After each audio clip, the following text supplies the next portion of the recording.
Have you ever noticed that there's not a lot of decent information about how to fight a southpaw out there across all platforms? It's basically the same thing. It doesn't work. From a southpaw, I'm going to show you some things that will work against a southpaw, and stick around for the last one because the last one is what always catches us out. Let's go. Firstly, apologies for the lack of uploads this year so far. I actually got very ill and it went down, gave me a lung infection. I've hardly been able to breathe. If I break into a coughing fit doing this tutorial, I apologise. I will try not to let it happen. Right, southpaws. We are a bit of an enigma. One thing you have to think of, you cannot fight us like you fight an orthodox. If you just do the same thing that you do to an orthodox, we will capitalise that, we will use it against you because we fight differently. The first thing you need to understand, it's like send a thief to catch a thief. You have to start thinking like a southpaw even though you're an orthodox. One thing to think of, and I go on about this on this channel all the time. Usually when it's orthodox v orthodox, your backhand does a lot of the catching. For instance, your opponent might throw a jab, catch the jab, throw a jab from here. That goes out of the window. This is no longer, you've been trained for years, and I teach people to do this, that this hand sets everything up for you. When you're fighting a southpaw, your left hand becomes your shield, this hand becomes your sword. This hand does a lot of the work. There'll always be a battle of the jab lane, see who can control the jab lane. This hand is your sword. You have to start leading with your backhand. Not in every situation, but I'm going to give you a few things that's going to help you on your journey. One of the things that I see a lot of, let's say, social media coaches, and I know I'm one of them, say, is if you want to beat a southpaw, all you've got to do is get your left foot on the outside of their right foot and throw a jab, jab, cross. It does work to a degree. The problem you have with that is people have been doing that to us for years, so we have answers for it. We know you're going to do that because everyone tells you to do that. There are better ways to make that work. So, for instance, I do that to orthodoxes all the time, but I don't just get my foot on the outside lane and go jab, jab, cross. I engage with you first. Now, I'm doing this as a southpaw. This is how I do it to every orthodox that I've ever sparred in my life. Okay? So I know when the southpaw starts. Excuse me. So this is my shield, this is my sword.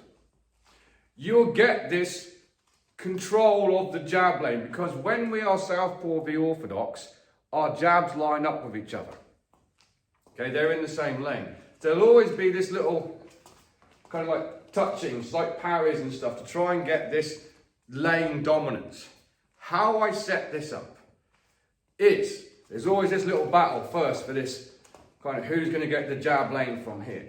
I make you slightly overextend, tap your hand down with my lead hand, and then I go.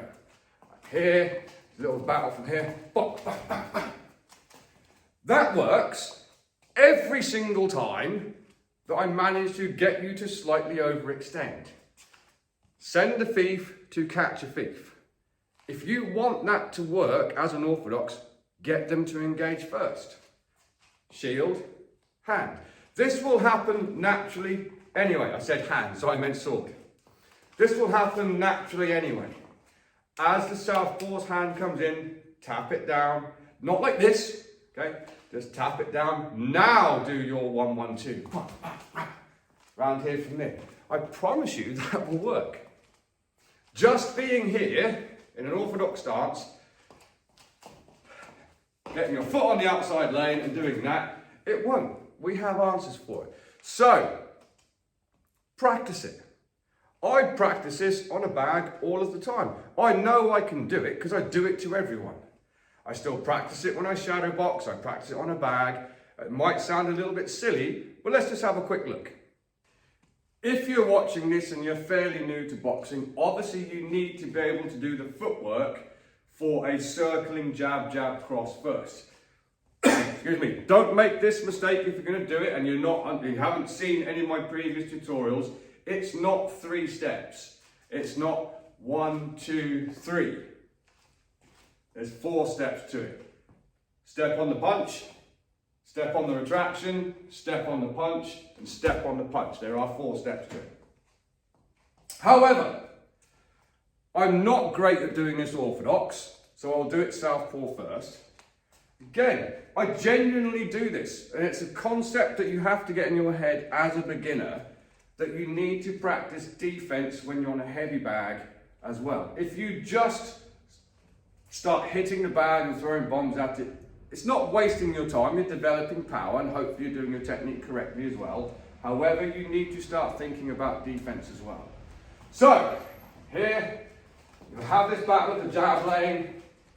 I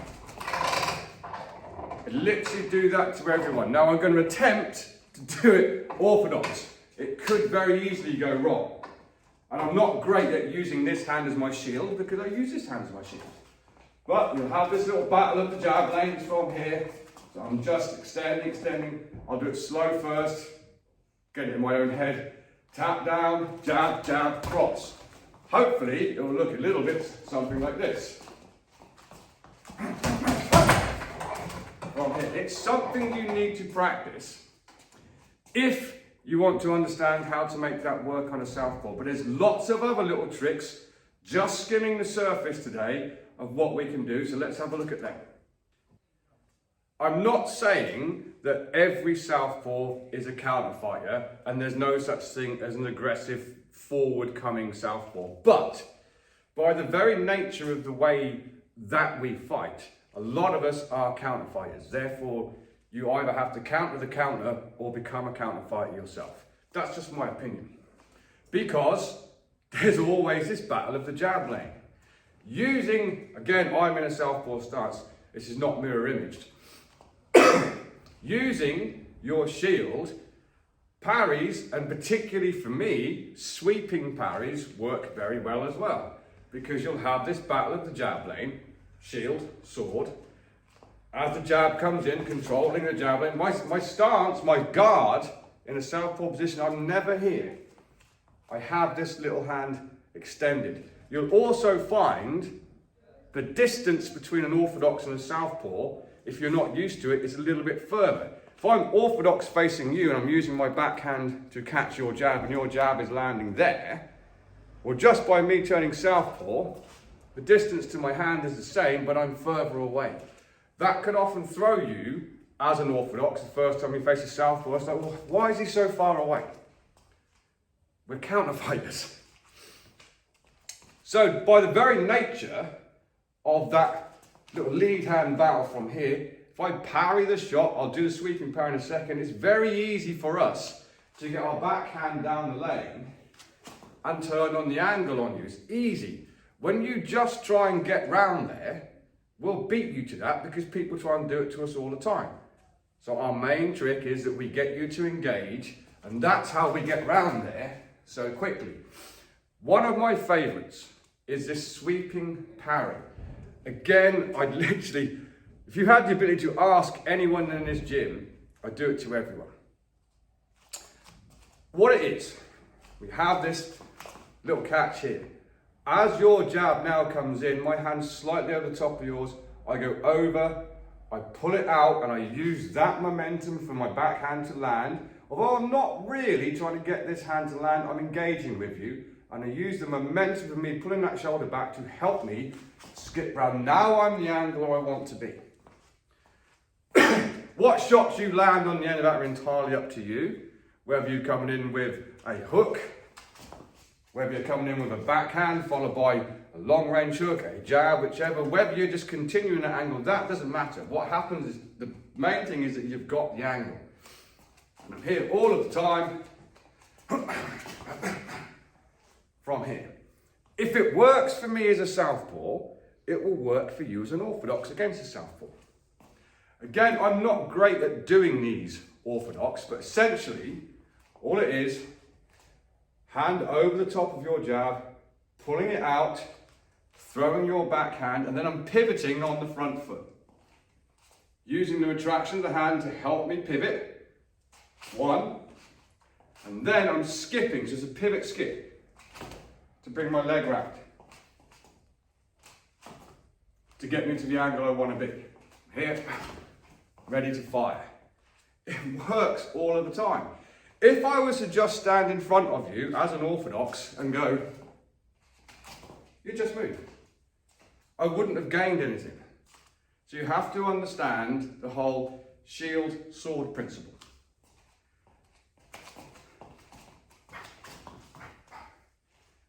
And again, if you think I don't practice this shadow boxing, even to this day, and I don't practice that on a bag, you'd be completely wrong. I do. It's very, very easy to put into your little bag routines. So let's have a quick look now. I'm not excessively going to do too much on the bag because I actually still feel like I'm breathing off half of a lung. And I don't feel particularly fit at the moment. But for instance, few seconds of how things might look with me hitting a bag in kind of like half speed, including this sweeping parry. So I'll pick here.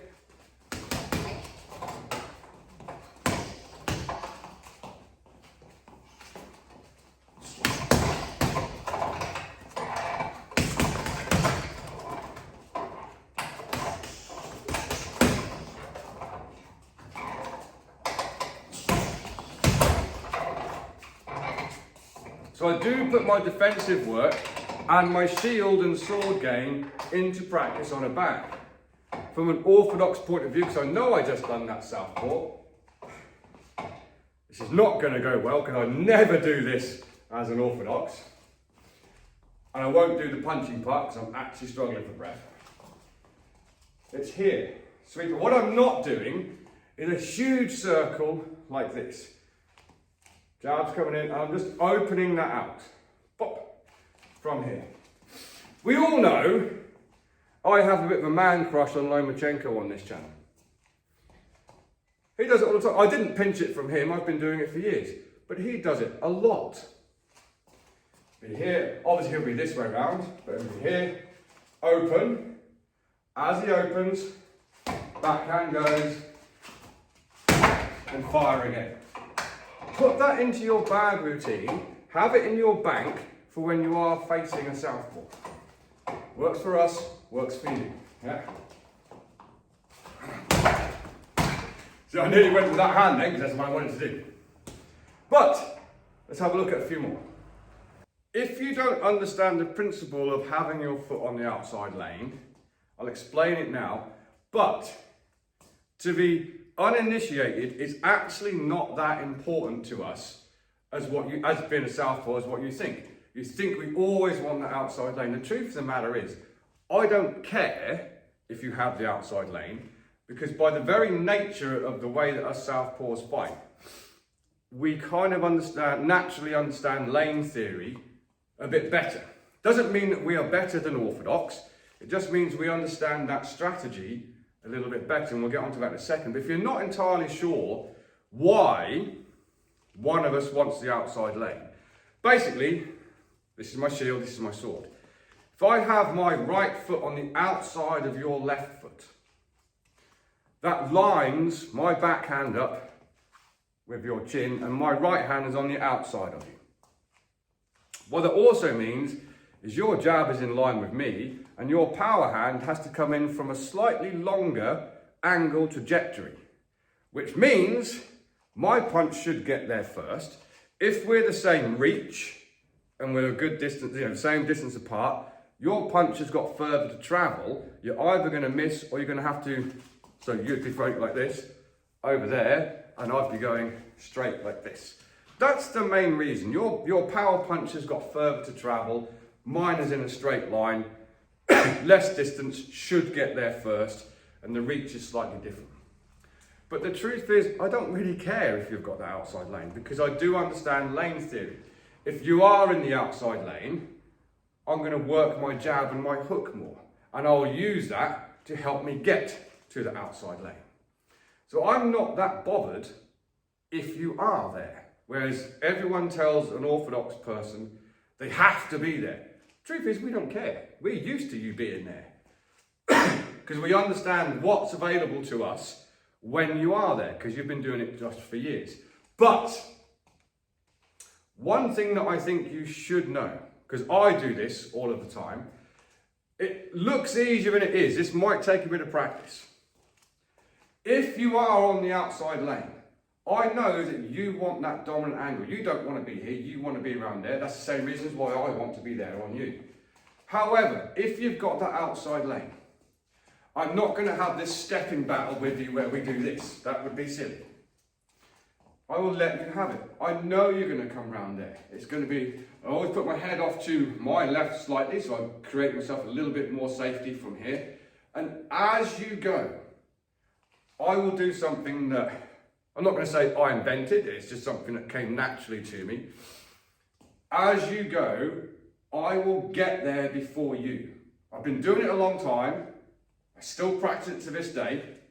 We actually had a sparring class in here on Tuesday this week, and we was talking about this subject. We have a chap here who is also a southpaw, quite a few, like 30 odd plus fights, and he'd never seen this. And he was like, that's brilliant, I'm pinching now. So again, if it works for us southpaws, it will work for you orthodoxes. And all it is, you're on the outside lane, as you go round there to get that dominant angle, I will step, throw my jab, and quickly turn. As you go, bam, and get onto you from here. I'll generally throw that backhand.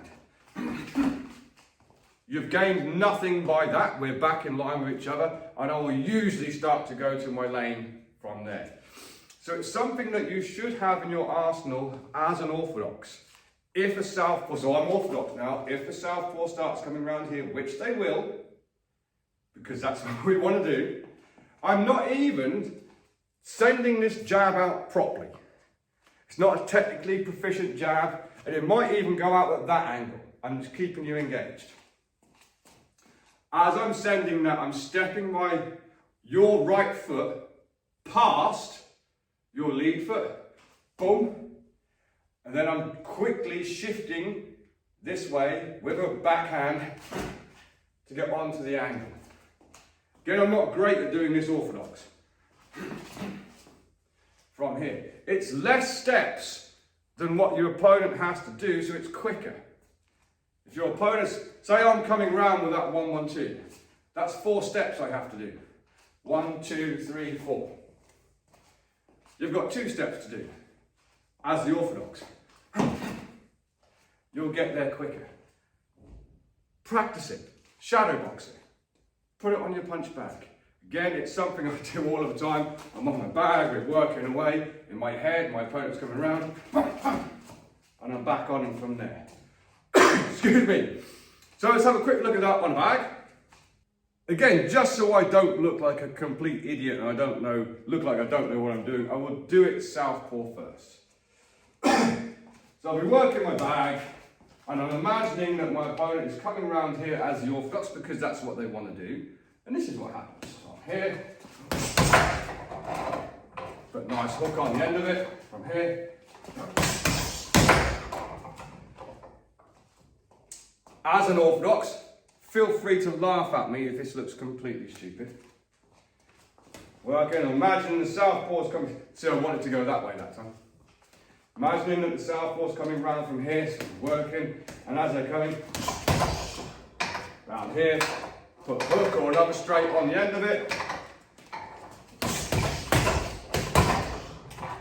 You should get there quicker than your opponent. Right. This video could be 10 hours long, and this is just scratching the surface. It's a big subject, and if you don't understand the principle of either mirroring the southpaw, or from an orthodox point of view, when you're facing a southpaw, this is your shield, this is your sword, you're always going to struggle against us. Excuse me. So, where I would start, if you're completely new to facing a southpaw, is grab a partner, get them in front of you, make sure you understand the level that you're just trying something, get them to stand southpaw, and just work jab for jab in a nice controlled environment, and get used to this hand, your lead hand, being your sword. Shield. You don't want to be leading with this when you're facing a southpaw.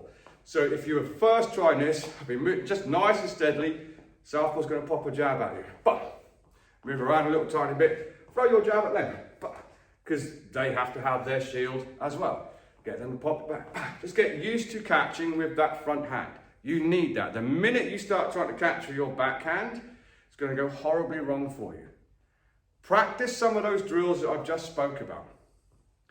Don't take the advice of just get your foot on the outside lane and throw a jab, jab, cross. People have been doing that to us for as long as there have been southpaw versus orthodox fights. The main difference is, statistically speaking, if you was to spar 100 people, 88% of those, you'd be orthodox v orthodox, and 12% would be southpaw. So you're used to seeing orthodox. With us, 88% of them would be orthodox, 12% would be southpaw. So we are used to seeing you in your orthodox stance way more than you're used to seeing us in a southpaw stance. So for us, this is just normal everyday stuff. For you, it's a little bit, oh, this is weird. And I said at the start of this video, the one thing that catches us all out, it does me, southpaws. If it catches you out as well, let me know in a comment, is when an orthodox switches southpaw on me. Because now I have to go back to what you would normally do, where this hand is my shield and this hand is my sword. Whereas for me, it's this way around. As soon as someone, if I have to spar a southpaw, I'm like, what have I got to do? Because I'm not used to it. I don't see that very often. And that's what you have when you face a southpaw. So, let me know if you want to see some more orthodox v southpaw tricks, so to speak. It is a big subject. We do fight differently than orthodox. We're not better.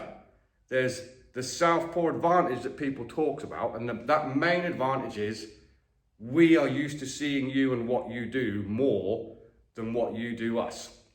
Because of that, we counteract it, thereby our nature is normally very counter-fighter. You need to mirror image us to have any form of success against us. And you have to understand your lead hand is your shield, your backhand is your sword. Until next time, train safe, train hard, train intelligently, and I'll see you soon.